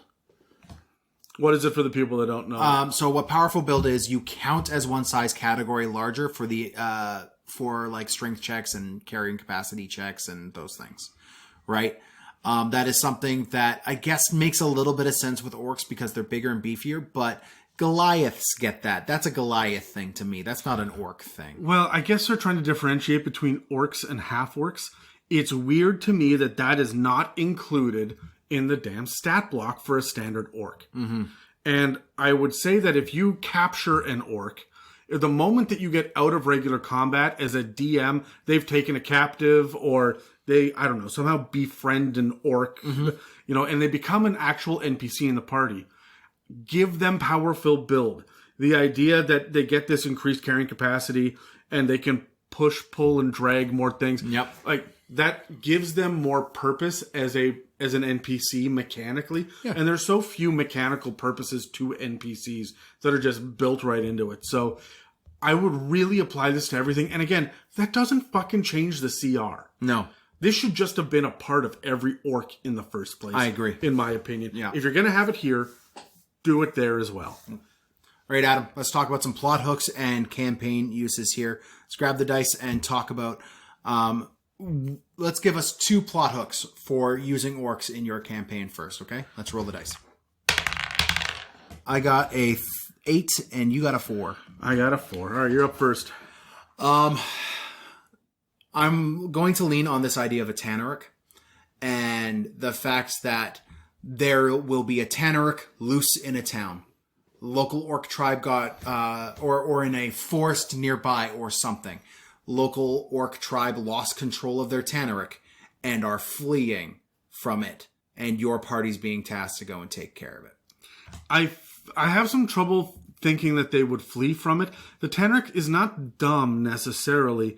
They're not bestial. They are supposed to be leaders. They're just cruel leaders, right? So I like the idea of the Tanarukk not necessarily being like breaking free, but just saying, enough of this.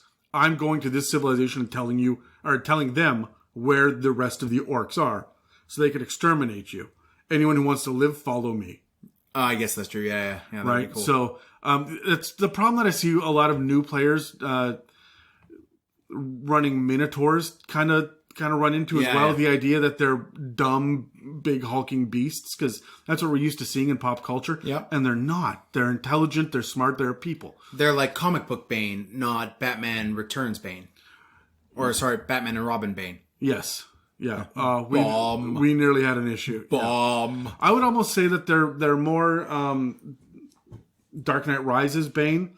Comic book Bane is a strategist and he's brilliant. And Dark Knight Rises is just kind of he's just a dude with muscles and a speech impediment. And he owns a hole in the ground. Yeah. But I can definitely see where you're coming from with the Tanarukk on the loose. One of the things that I would like to see as a plot hook, way to drag people in, is to have an Auroch sitting at a bar trying to hire adventurers to rescue the younglings. Okay, yeah. Because they don't agree with whoever is leading the tribe right now. Oh, I like that, yeah. Like, this is not a big campaign arc. This is just I need you guys to go in there and infiltrate. When I've got a party of a bard, a monk, a ranger, and a rogue, everything is infiltration based, right? This is the kind of thing I'm going to send them in to go do. And the one incredibly overconfident paladin. No, the point was they would be sneaky. And the overconfident paladin just kicks the door open and says, "Huzzah! Hello, my name is Distraction." He's just Terry. he's Terry at the bar. Okay, what about a full campaign idea? Okay, I got a 4. I got a 5. We're not rolling well tonight. No, we're not. Okay, so my full campaign idea when it comes to orcs is going to be based around the idea that war chiefs have to be displaced. Now, I did this in an evil campaign, so I kind of lean in this direction with evil anyway, but I do not see why a powerful, I'm going to say CR or level 7 or 8 player, keeping in mind that they're supposed to be half as powerful as a regular orc. Yeah. So they're as powerful as 14 or 16 orcs, right, at this point. So level 7 or 8. They challenge the war chief to one-on-one combat. It's a good fight because they're CR4, right, versus a single party member, right? Yeah. So that's a good fight. But of course, the player will win that. They just have more hit points. Yeah. They're just going to be able to have more spells or whatever it is. And that half-orc takes over the horde. Oh, okay. Why not? Now, all of your NPCs, you don't go back to town. You bring your town with you. You've got your war wagon, which, I mean, they're going to sink money into and beef it up with. Players with a war wagon, right? Give that opportunity to any player group and they will take it. Everybody's got an Auroch, right? You have Aurochs and Eyes of Gruumsh who are there to give advice. These are your named NPCs that are running around. You can deal with the idea that like they are training 12-year-olds to be child soldiers, right? They are dealing with the idea that, oh, hey, that guy broke his leg, kill him and leave him in the dirt, right? And like, how does your party deal with this? As an evil party, they may be all over that, but remember that weakens the horde every single time. They've actually got management shit to worry about now, especially when one of the mothers gives birth to a Tanarukk. Oh, they're going to have issues. They're going to have issues. Yeah. That issue is going to come back and bite you in the ass when everything revolts on you against you, when an Eye of Gruumsh decides to back the Tanarukk, who's still an infant, but they're putting up a child king, essentially, against you around level 12 or 13. And now you have a whole horde to fight. Yeah. This is where I get my intrigue. I can use these 6 creatures for an entire campaign, really between late tier 2 and early tier 3. I could go with that for a while. For me, I like the idea of having your party slowly facilitate, almost indirectly, the uniting of tribes. And they build themselves up, this big bad, of this one massive mega tribe along the same line of what Obold Many Arrows would have had. And then that becomes entrenched in a mountain elven refuge, a lot like Rivendell, right? That we see with like flowing rivers and beautiful architecture. Just now it is overrun with orcs. And your party now has to gather up all of these displaced peoples that have come out of the woodwork because of... And my axe. Yeah, right. Well, it's also come out of the woodwork because of the decisions they made that indirectly set up this mega thing. And then they have to attack, assault the city, get to the Warchief, who at the very end of the day is probably going to be someone they've known about since level 1, who goes, guys, you put me here. I'm here because of you. Thank you. Yeah. Ultimately, thank you. Do you guys want to be my generals? Right? You made it here. You proved that you're stronger. You can be my general. I mean, you kick that guy's ass and he's half demon. Do you think that is a normal thing for orcs to do? Like, as long as if you're willing to cut your eye out for Gruumsh, I will make you a general. Yeah. You are stronger than the others here. Yeah. I don't see a smart war chief, a smart warband leader coming to that conclusion where he's like, you kick the ass of all those guys, I need to stay in power. And if you guys are on my side, we're good. Now, I've got a Tanarukk over here. I've got these other monsters over here that I could call on. So either you cut out your eye and join me, or we're going to have a brawl now. Right? And it's not going to go well for you guys because weighted against you, and I know the terrain better than you do. So you say that also there's like 190 of us. So yeah, right. I don't know much about the economy, but the action economy says. And you said that you wouldn't have a dumb one do this, or you would have a dumb one? I would not have a dumb one. No, this is for one of the smarter ones. Right? I mean, I feel like any war chief might hear the whisper of this plan from an Eye of Gruumsh. Yes. Yeah. No, and there's definitely going to be that like Jafar character edging on this decision-making process. It's funny, I don't even necessarily see it as Jafar so much as just the Grimo Wormtongue? No, not sniveling, not weaselly like that. Okay. These are orcs. It's going to be, this is the one that says, this is not the way that we do these. This is the smart decision to make, right? And just like the totally blunt, he's just a better tactician. Yeah. Right? He is played by Michael Ironside. He's not stupid. He knows the way that this should work. He sees the path to victory, and he is not going to go by the shadowy path at night. He is going to just fucking do it. Yeah. Right. Here it is. Let's goddamn go. Right. And I feel like that is how orcs are. When it comes to goblins, they're whispering in your ear. Yeah. Right. Kobolds are sniveling and conniving and shit as well. But orcs, that's not what they're for. Like I say, a Klingon wouldn't scheme. If orcs ever caught another orc sneaking around and plotting behind someone else's back, that orc would get fucking murdered. They get ripped apart. Yeah. Right? The correct way of doing this is to bring it before the council so we can all get in the middle of the ring and beat this out with our bare fists in front of everyone. Right? Like that should be the way that they call everyone, blow the horns, we will settle this dispute now. Right? Murder in the middle of the night in an orc tribe is disingenuous. It's sneaky. That's Corellon shit. That's not Gruumsh shit. Right? So that I agree. I think that's a great idea for a campaign. But I really like the this is how it is advisor, especially if you take control of if we blend the two. Yeah. You take control and then you have that NPC wandering around. Well, I would, just to go back to like some plot hooks as well, to further build into this campaign, orcs pillage, orcs steal. Have one of your characters who's searching for their ancestral weapon be in the hands of that warchief and muddy the situation even more. Oh, yeah, right? Absolutely. There's so much you could do with this. Have like your half-orc member be like the bastard offspring of the second warchief 2 warchiefs ago, and that aged Auroch over there remembers and knows who you are. I got a question for you. Look, the orcs came and burned down my orphanage. Okay, so we've all done it. Welcome to Dungeons and Dragons. Welcome to Dungeons and Dragons. The orphanage is burned. Yeah. And orcs did it. They ran through my town and murdered my parents. Yeah. It was orcs, because it's always orcs. It's always orcs. So when you hit that, and your players then come up against the horde and say, hey, we gotta go wipe those orcs out, would a war chief not say to them, fine, who did it? Select the members that did it and face them one-on-one combat. Or would the orc war chief say, all right, everybody together, let's wipe these guys out? Depends on the war chief. I think the focus on this honor and shame kind of thing, like, I don't think an orc would, because they don't want to do treaties. They don't want diplomacy, and that's the diplomatic answer in an orc mind, I see. Like okay, you just kill the 4, we'll be fine. They've got a horde of dudes. You're coming in, you're accusing them of something. No, you don't do. No, I'm the war chief. What gives you the right to talk to me? What about the barbarian that walks in with a bunch of orc scalps and drops them at the border and says, "I demand to speak with your war chief"? Oh, that guy's getting carted in and he gets his audience. Yeah, they're going to give him women, right? Yes. Like that is the orc way of this. This is Conan the Barbarian level shit, yeah. right?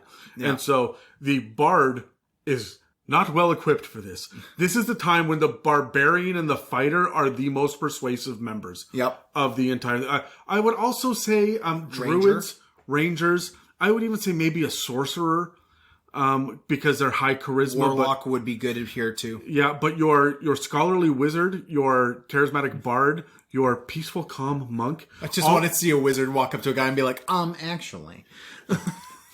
Excuse me, those are awfully large knuckles. Were you born that way? Right? Like, yikes. Buy me a drink first. So the way that you, I'm glad nobody saw that hand movement I just made, Dan. Thank God this is an audio medium. So anyway, the idea that you can flip the script on the social aspect of a campaign as well. Look, the bard wants to be the face, the monk wants to be the calm voice, so don't punish them for that shit. But it's good to subvert expectations once in a while, especially with experienced players who are in a long-term D&D party, right?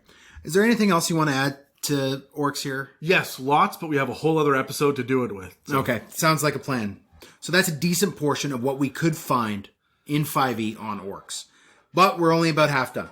Don't forget to come back next week when we cover another 5 kinds of orcs. That'll be it for this episode of the It's a Mimic podcast. If you'd like to support us, you can head over to www.itsamimic.com and hit our fancy donate button. Or tell your friends and the rest of your D&D party about the podcast. We're available on iTunes, Spotify, and YouTube, as well as most podcast apps. Stay safe out there, and we'll see you next week. Thank you for listening to another It's a Mimic production. Inquiries, shoutouts, requests, and mailbag questions can be sent to info@itsamimic.com.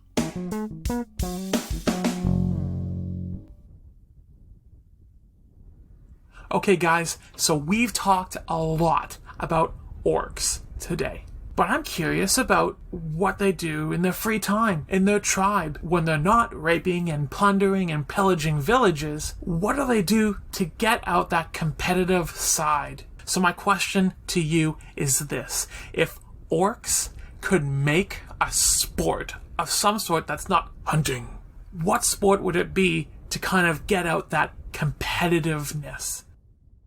I don't know, Dan, you want to roll dice on this one? Yeah, I guess so. I got a 19. I got a 3. All right, you're up first. All right, so they need a sport Yeah. that emphasizes strength, speed, and endurance. Yep. Okay, because they're orcs. Yep. So they'd swim. Oh, you just went straight with swimming, hey? They're prolific. I went with fuckathon. No. Oh. No. But no, I have other ideas. Seriously? Is it in swimming? the vein of fuckathon? No. It's, wrestling Aurochs. Wrestling the big cow things. That is not what a fuckathon is, Dan. Depends on your culture, doesn't it, Adam? No. No, it doesn't. God damn. No, okay. I know some Scotsmen with sheep that would disagree. Those are not giant bulls. So Some of those sheep get pretty big. And now we're gonna ram. No, no. My answer is not dodge ball where you throw a ball. It's dodge gnome. You just want to torture gnomes. No, that's not torture. Those guys are gonna hit a wall and go splat. This is dodge gnome. You are just throwing gnomes. Ideally, what you do is you just break one of their kneecaps so they can't really run away. So they're hobbling and screaming around. And, you put 6 of them on the middle line, right? And then, You've put a lot of thought into this. 10, yeah. If you can dodge a wench, you can dodge a gnome. So, okay, no, but what would you do with your other downtime? With other downtime? I go to those tribal cultures that you see in that's my real answer. Mongolian and sub-Saharan Africa and Native American. You see these everywhere of these cultures that just they're hunter-gatherer. They'll play with the kids. I really do feel like there's more of a, I don't want to say maternal, but a homestead feel to this nomadic tribe as it moves. Yes, it's brutal, but so were the Spartans. Mm-hmm. So were the Vikings. Right? And they still managed to have societies that, I don't want to say revered kids, but at least respected them to bring them up the appropriate way to replenish the numbers. Right? There are bloodlines that matter. You talked earlier in the episode about King Obold III, right? That showed up in a Drizzt book. Yeah. That gives me the impression that somewhere in there, bloodlines matter to orcs, right? So when you say that I'm a half orc and I never knew my father and whatnot, have the father be the war chief. Yeah. Right? And then your player is a direct descendant. They're next in line, right? And it's only up to the eyes of Gruumsh or the Aurochs to say, no, this is not the right person. I also focus... There you go. There's your plot hook. An Orog comes out of the darkness and says, the war chief died. You're next in line. So I also lean heavily on this idea of their spirituality. So I see old orc crones moving throughout and being these spiritual hubs inside, and you see healing tents and spawning pools, and you see warriors going through rituals to prepare themselves for an upcoming battle or scarification and tattoos and big piercings and shit. Also, I see a lot of reverence towards ancestors, right? We talk ritualistic circumcisions. Of captured people, yeah, I guess. No, yeah. I think that's... So you have the Orogs, you have the eyes of Gruumsh, you have the Moils, you have the... No. It's orcs, Orogs, Aurochs, and eunuchs. Oh, okay. Thank you for listening to an It's a Mimic production. Okay, you're done. Get it.